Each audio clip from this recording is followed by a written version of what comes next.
वास घेऊन पण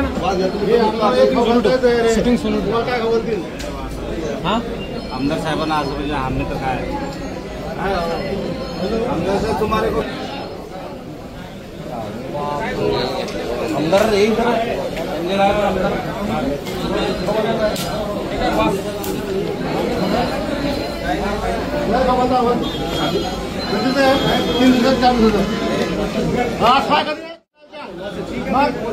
तू अंदाजे खाऊ तो लोक काय बोलशील आराम करा काय खरं लोकांना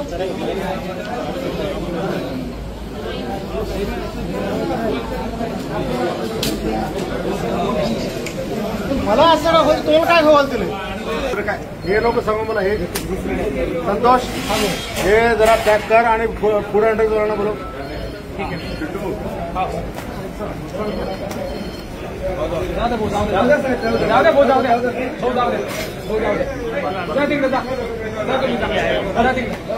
सोबत जे पॅकिंग चला चला चला हो चला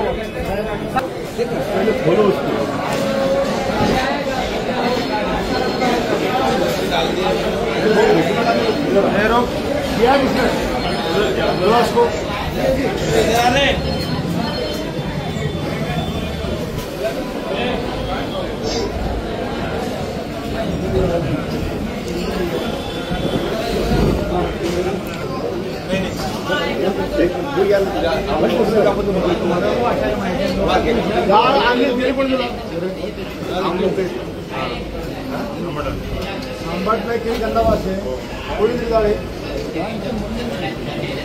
तुम्ही बोलवता का मी सगळं ठिकाणी आमचा नाही खावा तर लोक काय हवं का कुत्र्या बघा का जरा जर खाऊ घालताना मात्र तुम्ही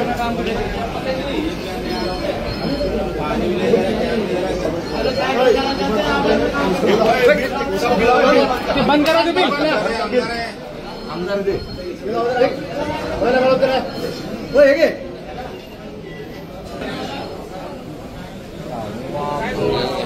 आमदार एक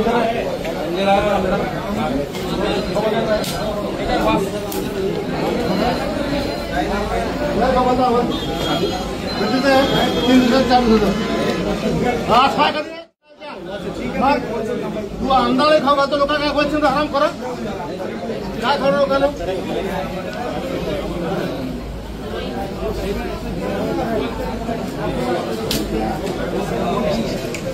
मला असं ना होईल तुम्हाला काय खवाल तिने वाच येतो ना कोणी दिलं मला या लोकांचं माझं वेगळं मग असं काय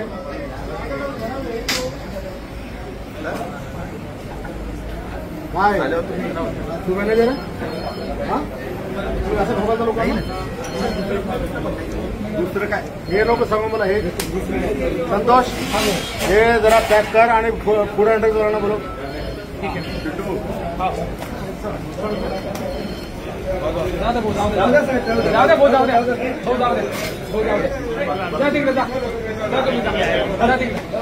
सोबत जे पॅकिंग चला चला चला हो चला सकाराम लिंबू काय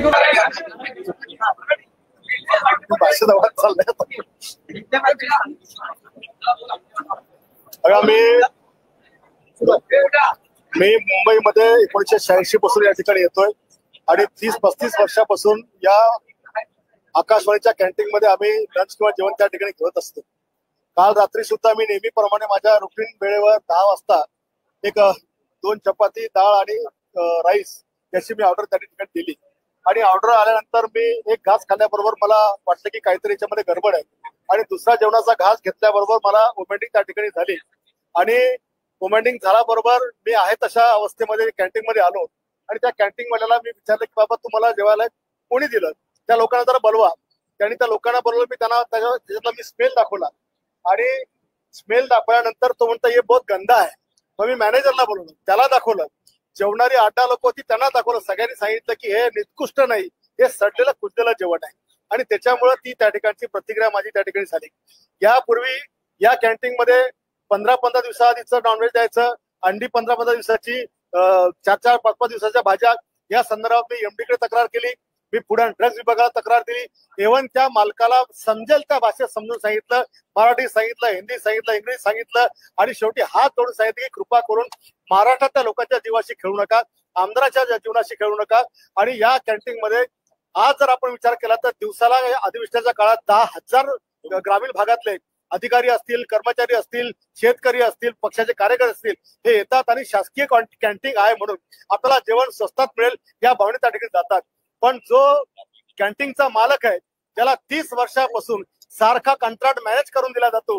कोण्या अधिकाऱ्यांचे साठवलोट आहे हे मला सांगता येणार नाही, पण त्याची मुजरी एवढी वाढली की कोणाच्या ताटामध्ये चिपकिली निघते, कुठे उंदीर निघतो, त्याच्या किचन मध्ये पाहिलं तर तिथे थांबा वाटत नाही, कोणाच्या याच्यामध्ये कॉक्रोच निघतात. आणि आज मी जे काय काल घटना घडली याच्यानंतर सोशल मीडियावर किंवा मला फोन करून प्रत्येक जण सांगून राहिला की आमच्यासोबत या ठिकाणी असं घडलेलं आहे. पत्रकार देखील सांगतात की इथं जेवण चांगलं करायला मिळत नाही. आणि त्याच्यामुळे ही माझी कालची रिॲक्शन जी शिवसेनेच्या स्टाईलमध्ये होती. आज काही उभाटाच्या संजय राऊतने माझ्यावर टीका करायचा प्रयत्न केला की ही यांची दादागिरी. पण 10 वर्षापूर्वी राजन बिचारे ज्या वेळा दिल्लीमध्येच्या कॅन्टीन मध्ये त्यांना जेवायला चांगलं मिळालं नव्हतं तेव्हा त्यांनी तिथला कॅन्टीन मधला जो वेटर होता त्याच्या तोंडामध्ये पोळी कोंबून त्याला मारलं होतं. तेव्हा या संजय राऊतला त्याच्या दिसलं नव्हतं का? म्हणजे तुमच्या सोबत झालं तर तुम्ही काय प्रतिक्रिया दिली तर ती चांगली आणि आम्ही काय रिॲक्ट झालो तर आम्ही त्या ठिकाणी दादागिरी केली. ही जी दुटप्पी भूमिका आज या उभाटाची आहे तर त्याची काय मी परवा करत नाही. मला केलेल्या गोष्टीचा काही याच्यामध्ये अजिबात पश्चाताप नाही.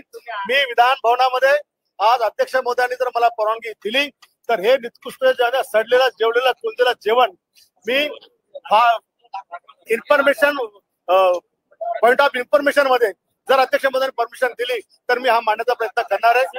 आहार समितीचे अध्यक्ष मी आताच नरळी झिरवळ साहेबांना भेटून आलो.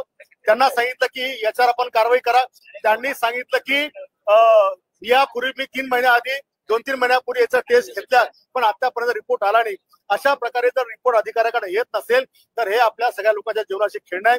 रात्री त्या समितीचे चेअरमन त्यांना देखील मी फोन केला, एमडीला त्या ठिकाणी फोन केला आणि ही सगळी व्यथा ही त्या ठिकाणी मी मांडली. आणि आज महाराष्ट्रभर ज्या प्रतिक्रिया उमटून आल्या की हे जे या ठिकाणी जे जेवण मिळतात हे निकृष्ट दर्जाचं आहे आणि याच्यावर कारवाई झाली पाहिजे तशा प्रकारची मागणी मी करणार आहे. सगळं बरोबर आहे पण त्यांना मारहाण करणं हे कितपत योग्य?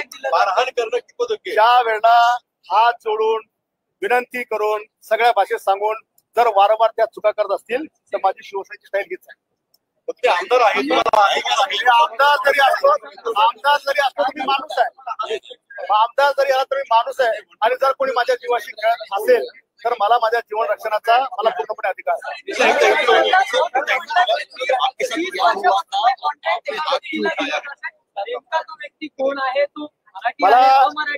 मला मराठी अमराठीच्या वादात जायचं नाही पण मला वाटतं साऊथ इंडियन लोकांकडे हा कचरा नेहमी सारखा पाहून आलो.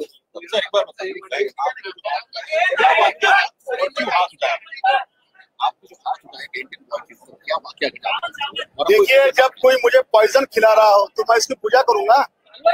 बाला साहब ने ये नहीं सिखाया हमको. बाला साहब ने हमको सिखाया कि अगर कोई आंख पर आता है तो उसके साथ में भिड़ जाना है. इसलिए हमारी जो रिएक्शन थी वो उस टाइप की. लेकिन संजय राउत ने कहा है कि जिस प्रकार से आपने ठीक नहीं. संजय राउत को पूछिए कि राजन बिचारे ने क्या किया था 10 साल पहले दिल्ली में जब एक वेटर ने उनको रोटी खाना परोसा था. वो खाना ठीक नहीं था तो उसके मुंह में रोटी मार के वो खासदार ने उनको हटा के उनको मारा था. जब संजय राउत कहाँ गए थे? आणि ज्या वेटरच्या तोंडामध्ये त्याने पोळी कोंबली होती त्या मुस्लिम समाजाला रोजा होता. त्याचा रोजा तुम्ही तोडला होता त्याच्या तोंडामध्ये अंडा कोचून. मी तर काही असं केलं नाही.